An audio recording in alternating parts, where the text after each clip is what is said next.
I learned something that I didn't know. When you're backstage, you can only hear a few of the words that are being said in the front, so I have no idea what she said about me.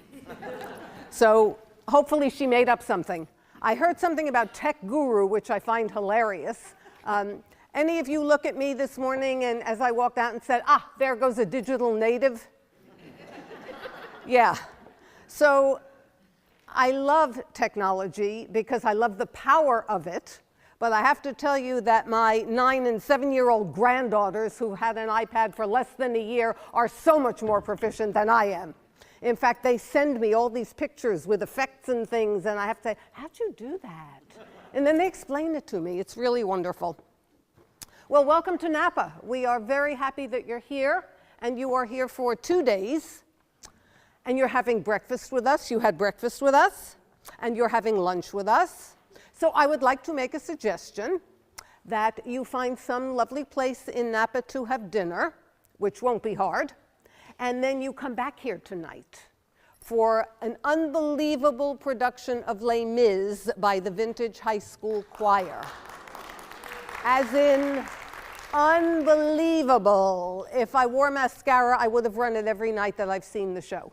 And I've probably seen it now 5 or 6 times, part in rehearsal, and part I was here for opening night and last Sunday's matinee, and they do an amazing, incredible job. Tickets are all of $20. You can probably get them at the door tonight. If you want to be sure that you get a seat, it's a pretty big auditorium and they're doing 10 performances total, so probably it won't be a problem, but if you really want to be sure, call Vintage High School Music Department and reserve 2 tickets and they'll have them waiting when you get here. But you don't want to miss this. It really is fabulous. Not that I'm prejudiced. Well, all right, maybe a little bit, but not really. So I know what I wanted to start with.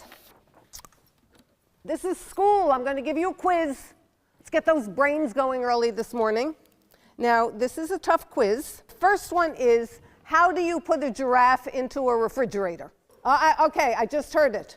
Open the door, put the giraffe in, and then close the door. Oh, he's heard this before. Okay, you're eliminated from this quiz.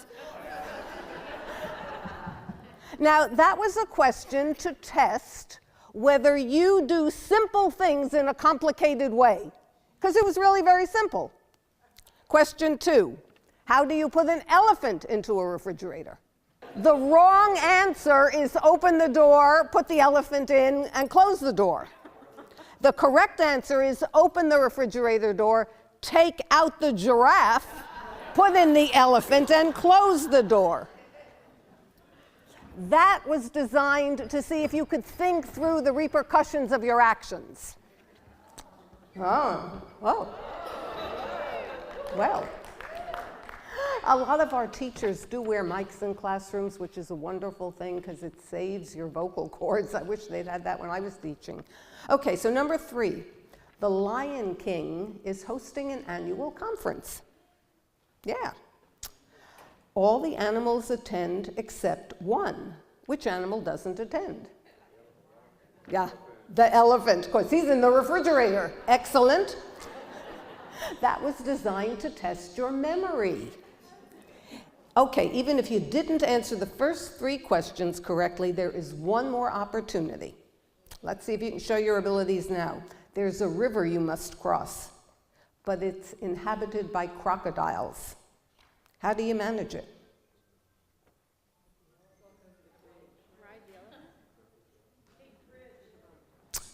You swim across. All the crocodiles are attending the annual meeting. So that tested whether you learn quickly from your mistakes. According to Anderson Consulting Worldwide, around 90% of the professionals they tested got all the answers wrong. Interestingly, many preschoolers got several answers right.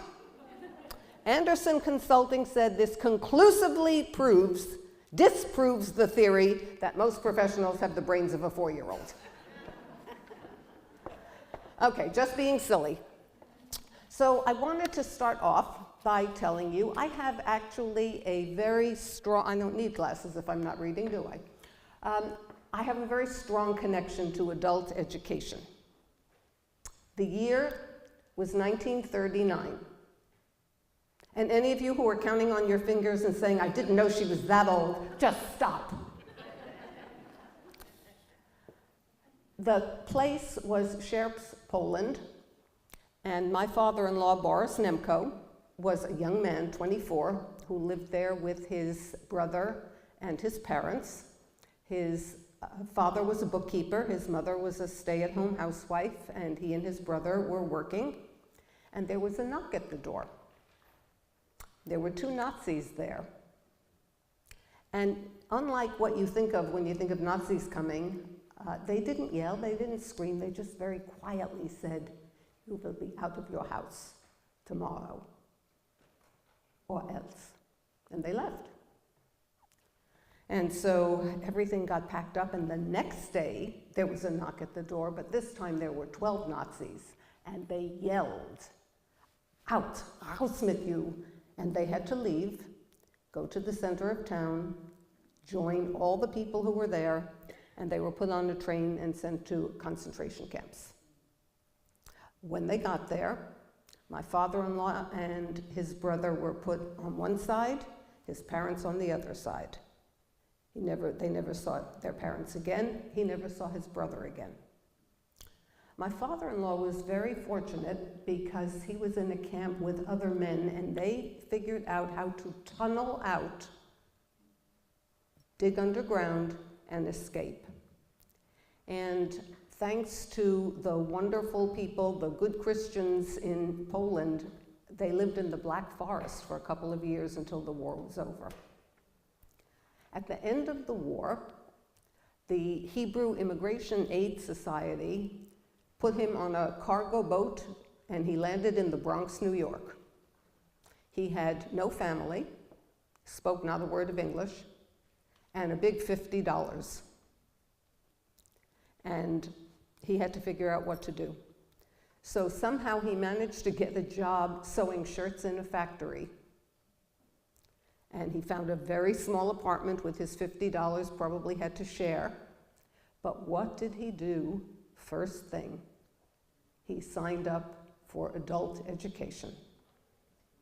So he went to night school, and who did he meet there? But Siva, who had the same story except she had been in Auschwitz. And what was she doing there? She was learning English. So they fell in love and they got married. And then Martin Nemko was born. And 41 years of wedded bliss later, I have to thank adult education for my marriage.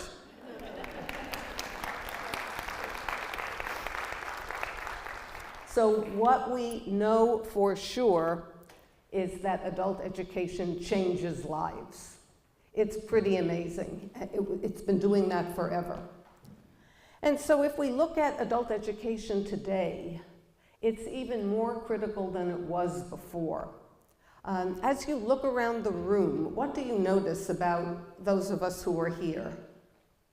Anybody have any comments about? Different people from different countries. Right. Lots of different cultures represented here, which means probably lots of different languages as a native language. That's one thing. What else do you see about us? We're all adults. Excellent. Even if we don't have the brains of a 4-year-old, we're all adults. Yes. And what else? What kind of adults? Teachers. We're all teachers. Good. From where I'm standing, I see a lot of gray hair.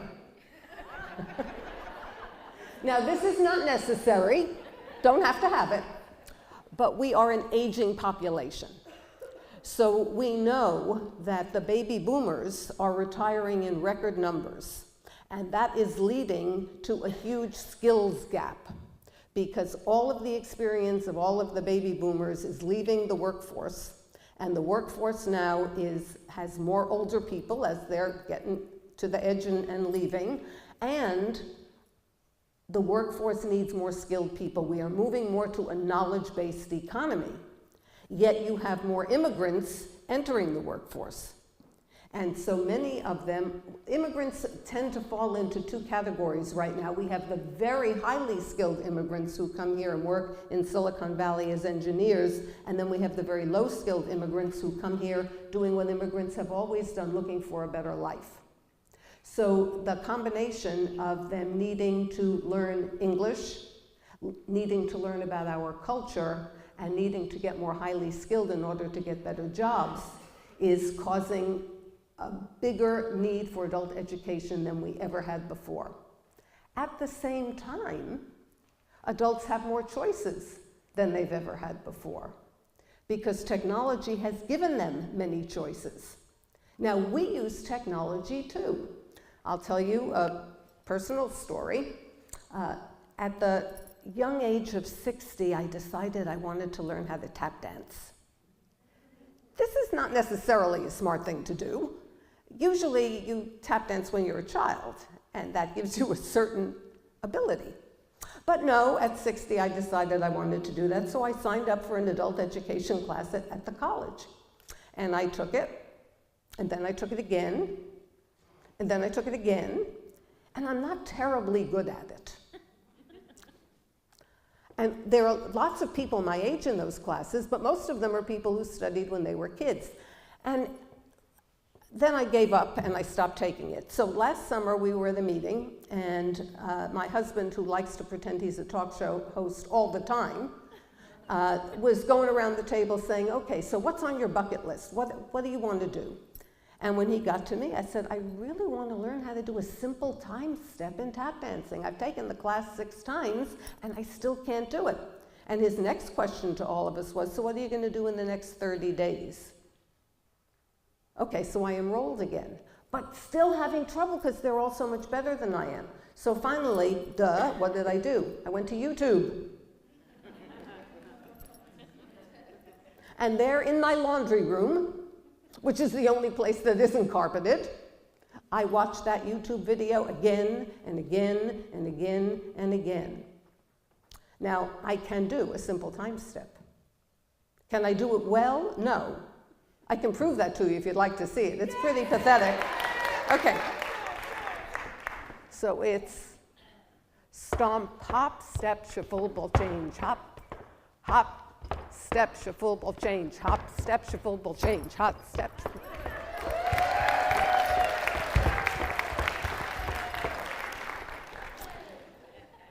I'm sure you use YouTube in the same way.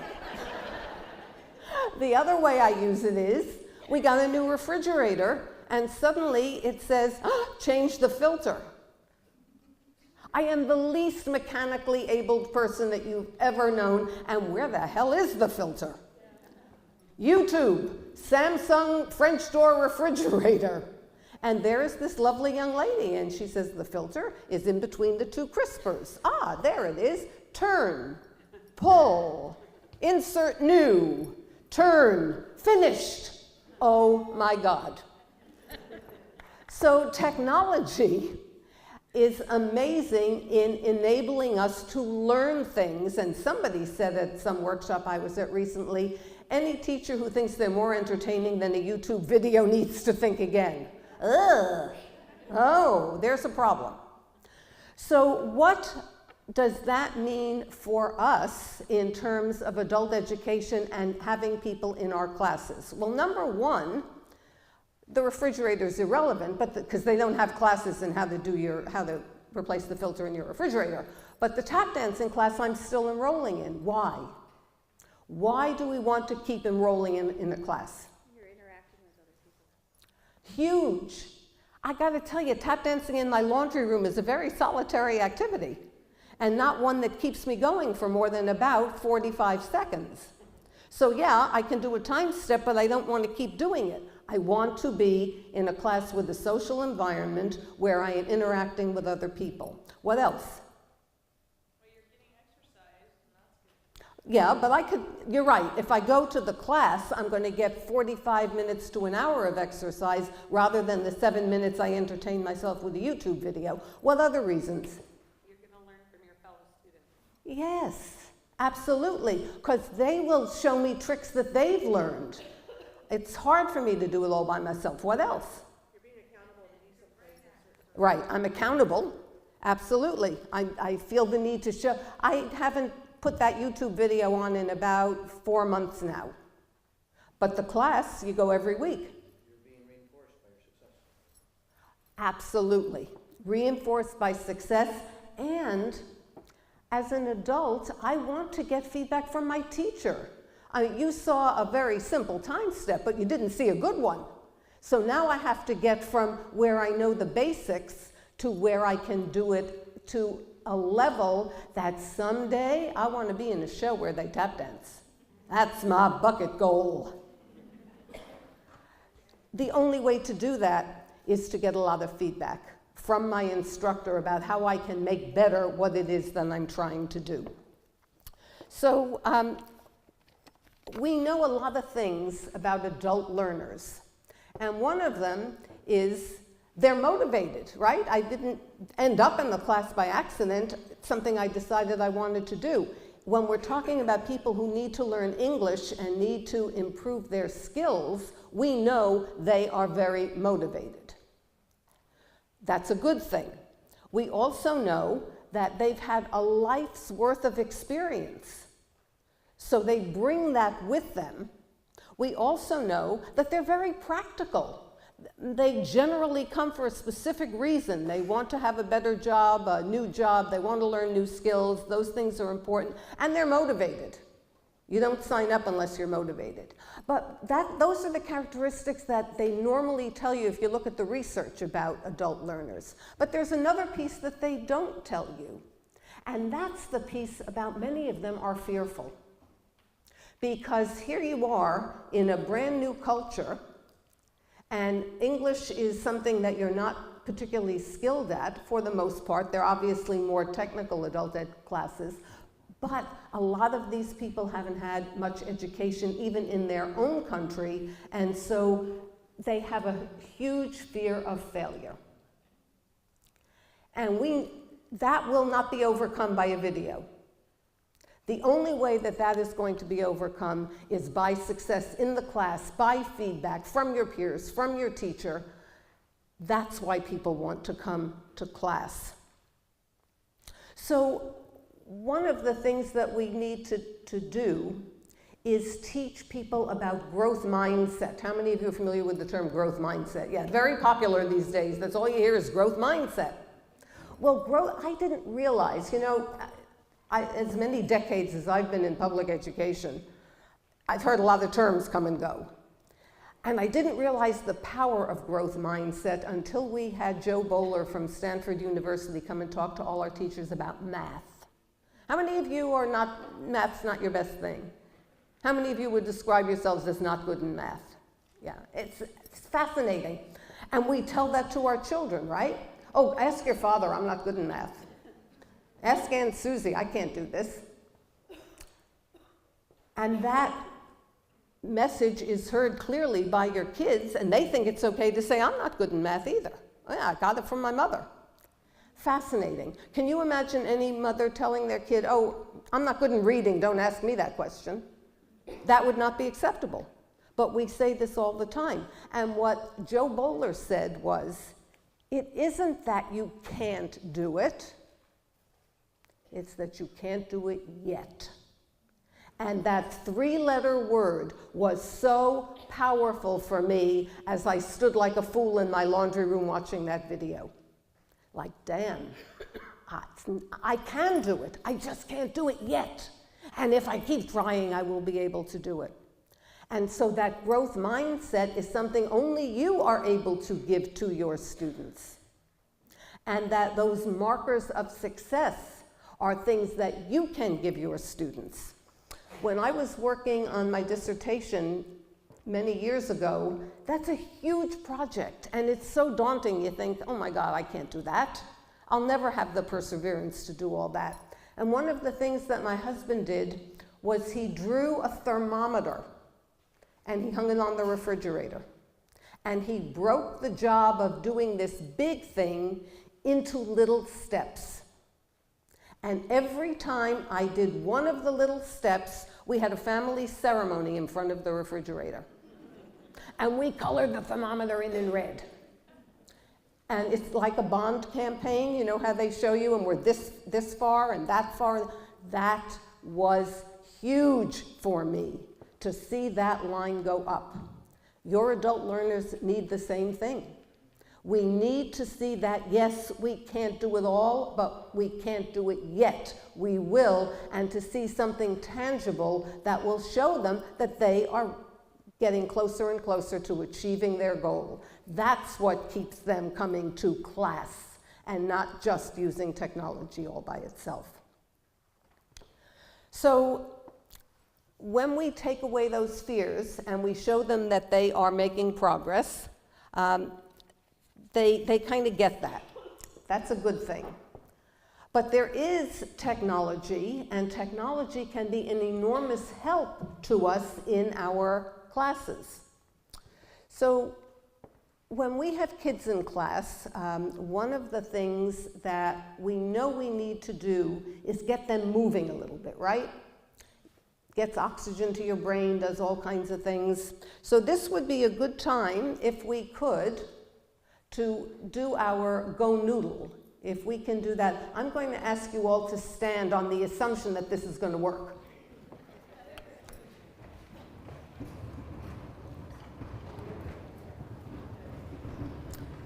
Go Noodle is a free app that you can use in class. We're going to do Raise the Roof for a minute.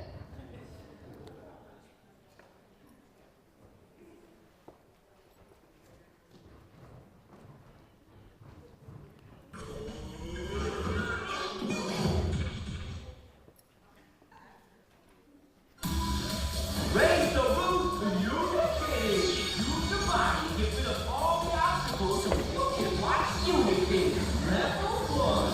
Shoot away the pitches. Watch out. Keep going. It's funky time. That's how you do. Bump the volleyball. You got it. All right. Aw, I see you in your volleyball. Great job. Where's the bus? You! I knew you could do it. Slide the watermelon. Great job. All right.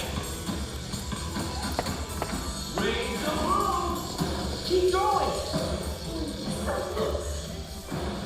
That's it. Great job. Level 2. Okay. Okay. Great job, everybody. Keep pushing. That's it. Nice work. Keep the way you move. Okay, they're having too much fun. Enough Raise the Roof. So, Go Noodle has gazillions of different activities. They are all free. And you can take, what did we do? Maybe 60 seconds. It may have felt like longer. But it probably was only 60 seconds, but it brings back the oxygenation and gets you energized. And that's important when you have a long class. And adults, remember, usually come at the end of the day. You're tired, they're tired, and they have all these other responsibilities. So sitting is not the best thing for them, to get them up and let them do something fun. So that's one of the ways in which technology can be helpful. So let's talk about some other things related to technology that we can use. Right now, we know that after the fires, we can't find enough people who have skills in the building trades while we're trying to build thousands and thousands of houses to replace the ones that were lost, not to mention the housing needs that we already had. There was a shortage. So in Napa, our assemblyman and our assemblywoman and our state senator held a meeting, and they brought all of us together who have anything to do with career and technical education, and they said, how are we going to train all these additional people? And somebody said, well, we could start some new classes. Well, that's nice. So maybe we start a new class, we have 20 people in it. That's not going to end the shortage. And frankly, the costs have gone insane because of the shortage. But with technology, there are videos and sites that will teach you how to do these skills. If you walk into our construction class at Napa High, you will see in every area, they have all these different sections set up, electrical and plumbing and all the things you have to do for a house, and all the kids watch a video. That's the first thing they do. They learn from the video, then they show the teacher and they work with the teacher to see if, having learned that skill, they can be certified that they know how to do it. I was at CSBA a couple of years ago, and they gave me a headset, and I virtually learned how to weld. Virtual reality, pretty amazing thing. Now, I'm sure you can tell welding is not a whole lot in I don't look like a welder. But there I was. And they told me I did a pretty good seam. So if we need to train 50,000 people at the same time, that's how we do it. We use technology, and we can train them in large quantities, and then the teacher checks it out, makes adjustments, shows them what they need to do in a different way, and we get them a certification. That's one way we can use technology. Virtual reality. How many of you use virtual reality? Oh, amazing. When I think about how virtual reality makes something come to life, I remember sitting in biology, open your book to page 72, chapter 5, and now we're going to read about the digestive system. Whoopee. And I knew there was something called peristalsis, and I knew that it kind of wiggled around and the food went down, but on a two-dimensional page, that's all you see. With virtual reality today, we can be inside the body. We can be actually seeing it. And the first time I saw that, it was like, duh. Now I understand what they were talking about. In Napa, we have many families that one of our teachers described to me as pedestrian families. And in my stupidity, I thought she meant they were kind of average. No, they're pedestrian families because they don't have cars. So many of these families have never left Napa County. They've never been to San Francisco. They are always in the neighborhood where they can walk. Through virtual reality, we can take them anywhere. We can be in a museum in Italy and actually walk through the museum and get right up close to the pictures and learn about brush strokes. We can learn about history. We can augment reality. If we're teaching history, we can show them the beach in Normandy today and superimpose on that beach what it looked like during World War II. So we can bring to life the things that we're trying to teach. Plus, today with tech books and technology, in your classes, you probably have people on many different reading levels. Through technology, they can all read the same thing on their individual reading level. And in fact, if there's somebody who doesn't speak English at all, they can hear it in Spanish and listen to it.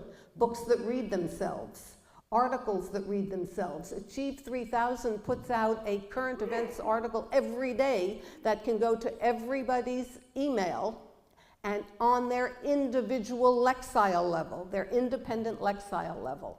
Well, how powerful is that? So as the teacher, you can teach the whole class lesson, but then the part that they have to read, they're reading and they can understand it because the sentences are shorter or longer, the vocabulary is easier or harder depending on what they need. That's a powerful use of technology in adult education classes. Twitter. One of the other things adults like to do is they love to collaborate. They love to share. They love to exchange ideas. Well, they can comment on Twitter about what's going on in class, what they learned, what was important to them, and everybody can get in on the discussion because everybody is a part of Twitter. And how many of you use Twitter? Is there anything more fun than when people retweet you? Oh, dear God. When I first heard about Twitter and my husband said 140 characters, I said, that's the stupidest thing I ever heard of. What on earth could you possibly say in 140 characters? Well, now I'm addicted. I want to see updates. I want to see what other people are saying. And when they retweet me, or when they put me in their tweet and it says @BarbNemko, oh my God. I think I died and went to heaven. So that's a feeling of power and engagement that we want to get our adult learners to do. So that's something that you can use. Again, it doesn't cost a dime, and it's certainly possible. The other thing about our adults is they want to be practical. They're not here just because they want to get credits. They want to learn specific things that are going to help them. So we try to use real-world examples, right? We try to say, well, this is how you would use this, and in this area, this field, if you learn this, you'll be able to do that. But we are their teachers. And what they really like is to hear from people who are professionals in that job. There is a site called nepris.com, Nepris.com. Somebody uses it, or at least knows about it. Nepris is fantastic because they will allow you to live Skype with someone in the profession who can talk to your class about something. Want to be a landscape architect? Okay, here's a landscape architect who's been doing it for 40 years. He's going to talk to you. You can get one free one. You can get a subscription for a year. I think it's about $100, not inexpensive, but not terribly expensive.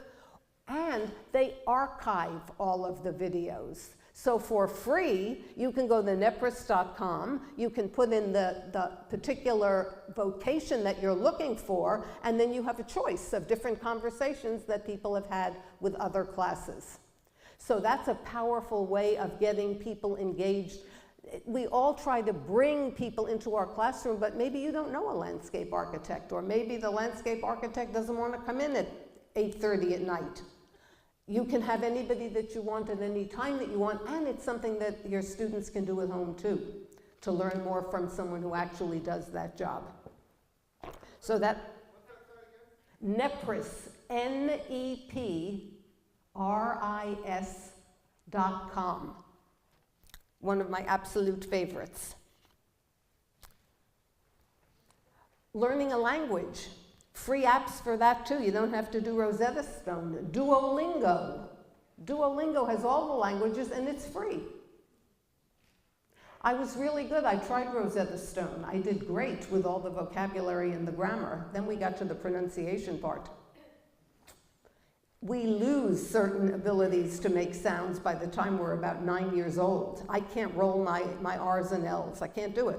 And so I was doing fine with Rosetta Stone until I had to speak into the microphone, and then everything I said, they went bzz, bzz. And I'd say it again, bzz. They'd say, you want a hint? Yeah, they'd give me a hint. I'd say it, bzz. Until I finally started saying some words that I don't want recorded to and then I gave up. But Duolingo is kind of fun because it's interactive, and you put things in and they give you a written response. Well, this is how you should do it. It was much less painful than it was to do Rosetta Stone, and the price was right. So that's a really good site to use. Kahoot. How many of you use Kahoot? Oh, okay, we love Kahoot. I went into a classroom once, they were using Kahoot. A couple of years ago, I didn't know how to use it. I sat down and I missed the first couple of questions because I didn't know what to do. And then when I finally figured it out, I was so ticked off that I wasn't number one. I couldn't get there. They were way ahead. The kids were way ahead of me. And even once I knew how to use it, they're faster. And yet it is so much fun. That, and how many of you use Poll Everywhere? That's another fun one, and I like that when you're talking about things that may be more controversial, current events topics, because it gives you the bar graphs and you see how many people, you see it visually, how many people picked answer 1, 2, 3, or 4. So those two are also ways of having the audience feel that they are very involved in what's going on.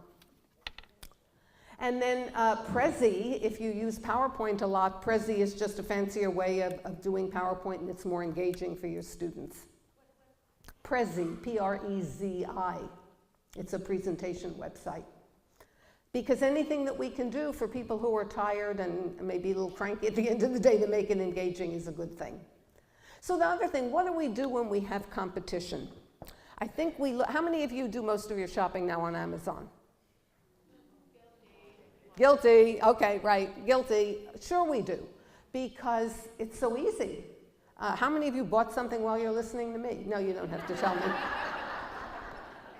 And I understand if you did. It only takes a second. You can order 3 new books and 2 skirts. I mean, it's wonderful. So what do the stores do in order to compete? They have to make it personal. What they're trying to do now is make it an experience. I'm not really sure I want an experience when I go to Macy's, but it's a nice thought. And so everybody is trying to make everything an experience, because if my experience is better than your experience, they'll sign up for what I want. And that's true in class too. So we already established that people want the interaction with you. And people want you to be you. So there are ways in which you can make your class reflect your own personality. And I'll just give you one example. A couple of years ago, I went over to Vintage High, and I was touring around, and I was brought into the class of a new English teacher. And he had a pot of coffee going. And I said, "What's that about?" And he said, "Well, I tell my students if they get here early, they can help themselves to coffee." Whoa, what a cool idea. Now, I don't know how many of them actually, probably only 2 or 3 ever actually came in early for coffee, but it reflected him in a different way. It set him apart from other teachers. So my husband, when he taught in Richmond, he used to he's a rose breeder. So he would bring in flowers because that was his hobby, and he liked to share that with other people. So I ask you to think for a minute, what do you do, or what about you could you bring into your classroom that would reflect you, who you are, and make your students feel like they know you a little better? And I will give you 60 seconds to talk to the person next to you, behind you, in front of you, and share what you think might work that would reflect you. I gave you a topic, talk amongst yourselves. So I'm sure there were a lot of ideas shared, and probably Amazon did some good business. But who can tell me one of the things that you thought would express you in a classroom? Wonderful. Yeah, anecdotal stories about your family makes you human. You're not just a teacher. What else? Okay, she has San Francisco Giants memorabilia all over her classroom, and that becomes a topic to start conversation at the beginning of the year. What else? Music when they come in. Somebody who loves jazz is going to put on some jazz music. It's fun. In fact, in our court and community school, they have music on when the kids come in every day, and they have it on during the breaks. So yes, another good idea for making it personal. What else? Love it. Google Maps, go to museums, and then share something that they saw. What else? Okay, seated yoga. It's so funny because we also do yoga in our court and community school, and if there was anything that I thought wouldn't work at all with our tough kids, it was yoga, and you should see them. They're down dogging and doing all kinds of stuff, and I go in there and I watch, but I got to tell you, it's hard. But yes, yoga, especially chair yoga. Wonderful. What else? Yeah, personal stories are great. Talk about your kids, talk about your grandkids, talk about whoever, but that makes you a human being. Some people cook. Oh, okay, I saw another hand. Love it, love it, love it. Of course, you ought to be able to sing when you do that. She can. That wouldn't work for me. Admitting what you can't do is very powerful. I may not be an expert, but that doesn't mean I don't try. I can't do it yet, but I don't turn away from it. I embrace it. Wonderful. It is cool that you care, and that makes them appreciate you even more. Absolutely. We do that at the end of our cabinet meetings. We always have a joke. And yes, it does become something that everybody expects. And even if they're terrible jokes, everybody says, "What, no joke?" I have a joke. My husband said, "Don't you dare tell it." He said, "That's a really bad idea, but I have one." So upon arriving home, a husband was met at the door by his sobbing wife. Tearfully, she explained, "It's the druggist. He insulted me terribly this morning." Immediately, The husband drove downtown to confront the druggist and demand an apology. Before he could say more than a word or two, the druggist said to him, "Well, now, just wait a minute. Listen to my side of it. I had a terrible morning. The alarm didn't go off, so I was in a big hurry. I was late getting up. I didn't have breakfast. I raced out the door to get into my car, locking my keys and my car keys in the house. I had to break a window to get into the house to get my car, and I raced downtown and got a speeding ticket. I got back in the car. I then had a flat tire, and when I finally got to the store, there was a lineup of people. Everybody was in a hurry. So I opened up the store. I tried to serve them as quickly as I can. I had to make change. I banged a roll of quarters to open it up, and they went all over the floor. I got down to pick up the quarters, and I bumped into a cabinet, and some perfume bottles fell over, and everything smelled horribly. And meanwhile, the phone is ringing off the hook. So I did everything I could until I finally went to answer the stupid phone, and it was your wife. She wanted to know how to use a rectal thermometer. And believe me, as God is my witness, all I did was tell her. All right, I'm telling my husband I used the joke and it worked.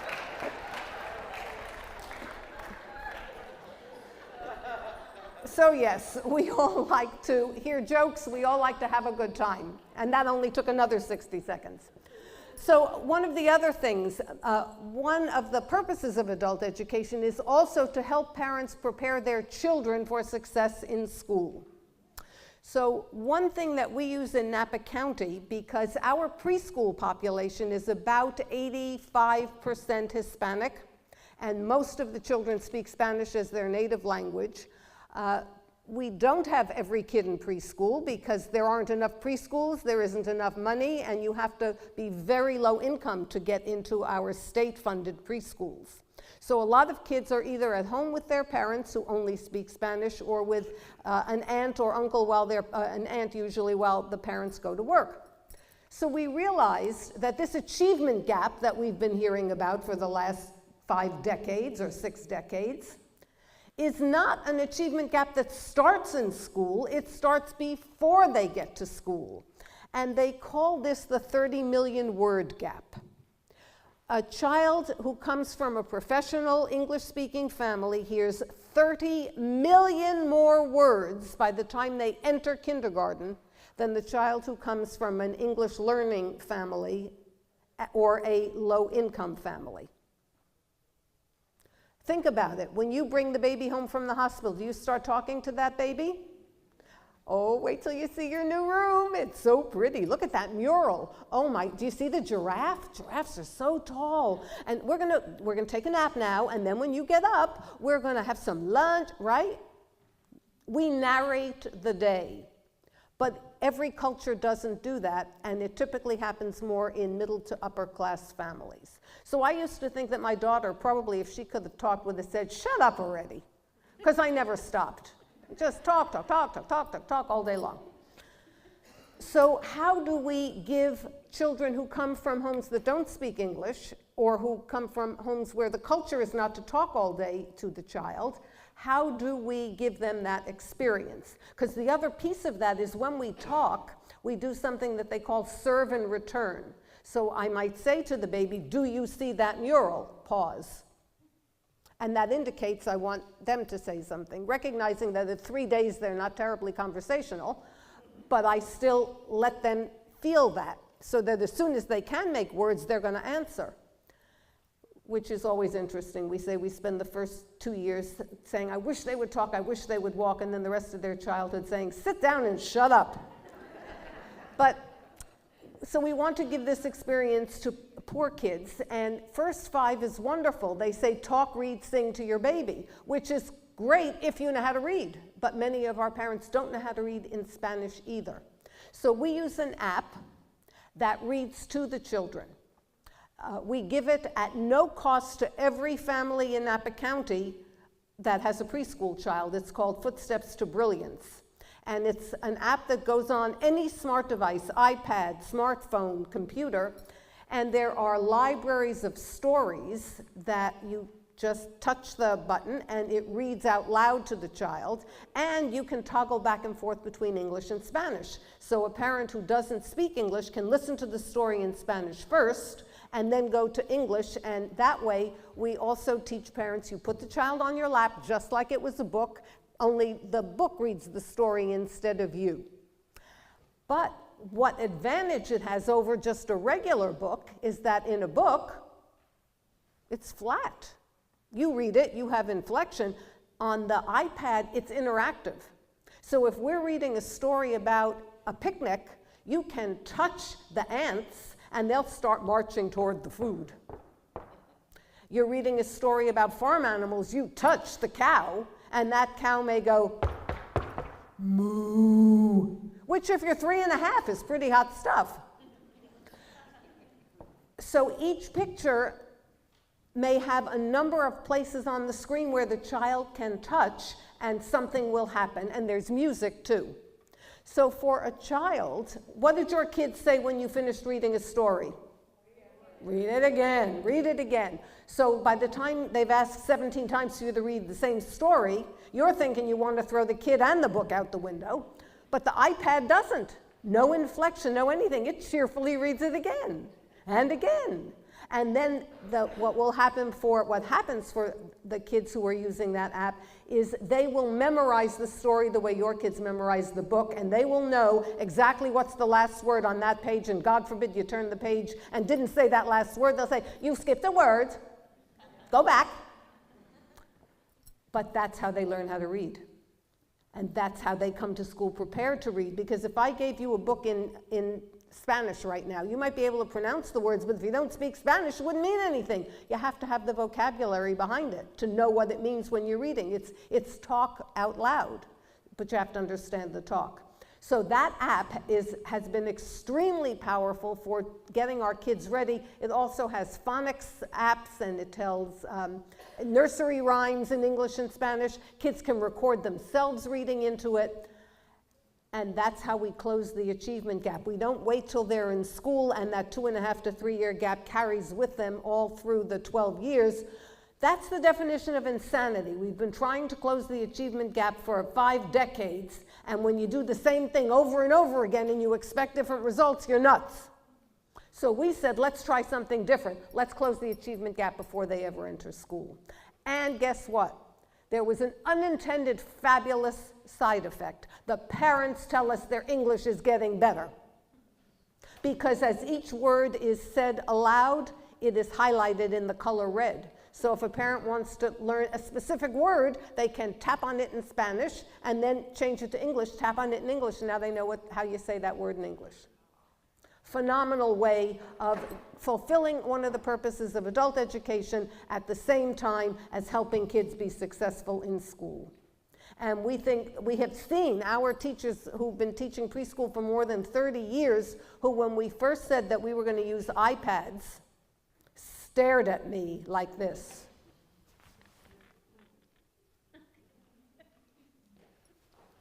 Read that look. It's called Make Me.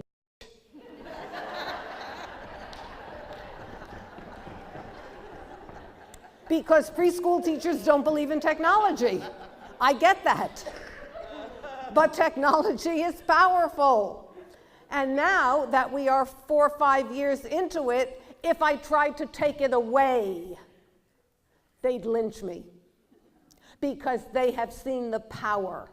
They have seen that kids can learn so much more than they ever thought. Technology, even if we are afraid of it, and I got to tell you, I'm afraid of it. It's not my strength. So I have become a great advocate for technology, and you can advocate for it without actually knowing how to really make it all work. I'm really good at yelling, help, Nick, somebody. But it works. It works for kids, it works for adults, it extends the learning. You can record yourself and have people listen to your talk at home and then come into class and talk about how you're going to use what they just learned. Technology is your friend. And even if you're not a digital native and even if you're terrified of it, you can use it in some ways that will enhance what you are able to do with your students. So we started this morning by talking about 1939 and Boris Nemko and how adult education changed his life and generations later changed my life. But now I want to give you a more modern day example of how adult education changed lives. And this is a story about a woman named Bertha Rios. She's a Napa adult education success story. So if Rhonda is, I know Rhonda is here, and if Marilyn is here, please stand up and take a bow, because I'm going to read this success story. Yay, Rhonda. So Bertha was raised in Michoacan, Mexico, in a house with 4 sisters, 1 brother, and no books. It was very difficult to earn a living there. And her father was absent for much of her childhood because he was in the United States earning a living and sending money home. What happened to Bertha was she became pregnant at a young age, and at 17, there she was with a 1-year-old, no good job, and a real desire to have a better life. So finally, she decided that she was in the same situation her mother was in. Her husband was in the United States. She was living in Mexico. She wasn't earning enough money. She decided she was going to come here too. And she came to Napa, arriving in October of 1980. For 2 years, she got jobs picking grapes in order to help with family finances, and she and her husband and the baby lived with her parents. Her daughter slept in a cardboard box. This was not the life she wanted. So she says she tells her children the story now so that they can see what life was like. After that, she had a few other jobs. After working in the field, she did babysitting, cleaning houses, and factory work. Her choice is very limited by her lack of English skills. Then she lost her job during one of the period when we were doing immigration sweeps. And so she worried about how her family was going to do what she didn't know what to do. And so she started running on the track of adult education to work off some of the anxiety. So she did a lot of running, and then one day she said, well, this is nice, but it's not getting me a job. So the next day she went in and she enrolled in adult education. Started taking ESL classes 4 mornings a week, cleaning houses in the afternoons, and taking care of her family. She did that for a year. She says English was not easy. We know that. English is a very difficult language to learn. But what motivated her, she said, was when she thought about not going the next day, she realized the day after was going to be even harder. So she kept on. And then she decided that she needed to do more.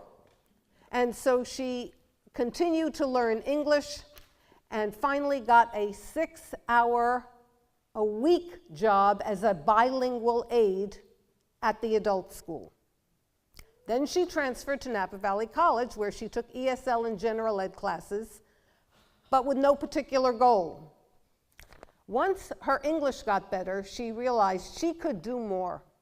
And she decided what she really wanted to do was to become a teacher. So she told her husband that she wanted to become a teacher. And he said something that would roughly translate to, hell no. You become a teacher, you're not going to have time for me, you're not going to have time for the baby. So she continued to go to school, but she continued to bring the topic up. And finally, after the 3rd try, he agreed. So she went to Napa Valley College. She completed her work there. She went on and completed her work and got her teaching certification. And the day she graduated, her husband and their now 3 children were all cheering in the audience. He became her biggest supporter. And she is now a bilingual teacher at Napa Valley Language Academy in Napa, where she has been for many years.